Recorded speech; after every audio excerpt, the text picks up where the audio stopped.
Audiobook da Revista Espírita de 1860. Maio, item 5.3. Variedades. Superstição.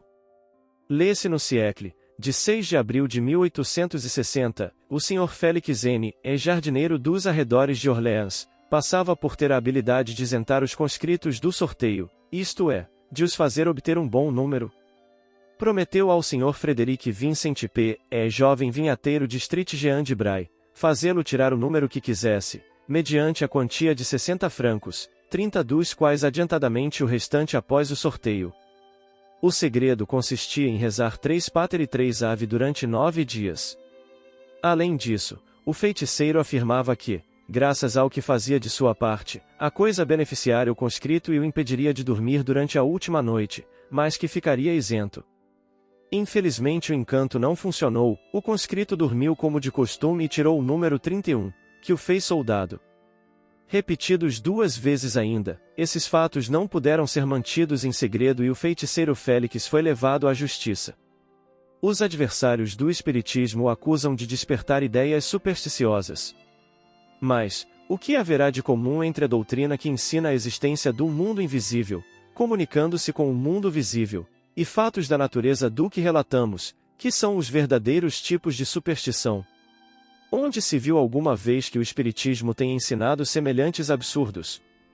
Se aqueles que o atacam a tal respeito se dessem ao trabalho de estudá-lo, antes de o julgar tão levianamente, não somente saberiam que ele condena todas as práticas divinatórias, como lhes demonstra a inutilidade. Portanto, como temos dito muitas vezes, o estudo sério do espiritismo tende a destruir as crenças verdadeiramente supersticiosas. Na maioria das crenças populares há, quase sempre, um fundo de verdade, embora desnaturada e amplificada. São os acessórios, as falsas aplicações que, a bem dizer, constituem a superstição. Assim é que os contos de fadas e de gênios repousam sobre a existência de espíritos bons ou maus, protetores ou malévolos, que todas as histórias de fantasmas têm sua origem no fenômeno muito real das manifestações espíritas, visíveis e mesmo tangíveis.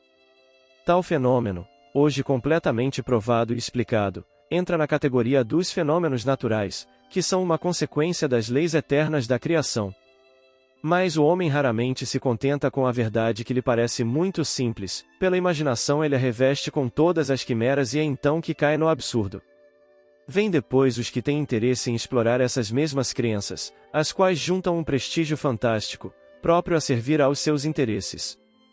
Daí essa turba de adivinhos, de feiticeiros, de ledores da sorte, contra os quais a lei impõe o rigor da justiça.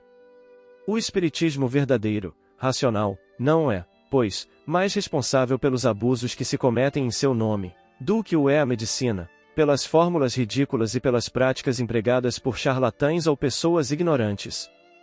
Ainda uma vez, e antes de julgá-lo, dai-vos ao trabalho de o estudar.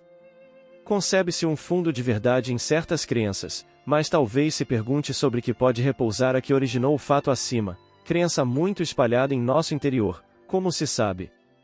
Parece-nos que tem seu princípio no sentimento intuitivo dos seres invisíveis, aos quais se é levado a atribuir um poder de que muitas vezes não dispõe.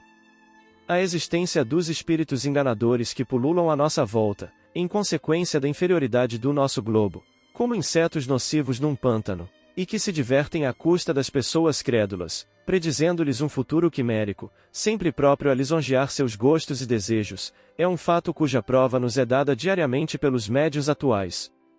O que se passa aos nossos olhos tem ocorrido em todas as épocas, pelos meios de comunicação em uso conforme o tempo e os lugares, eis a realidade.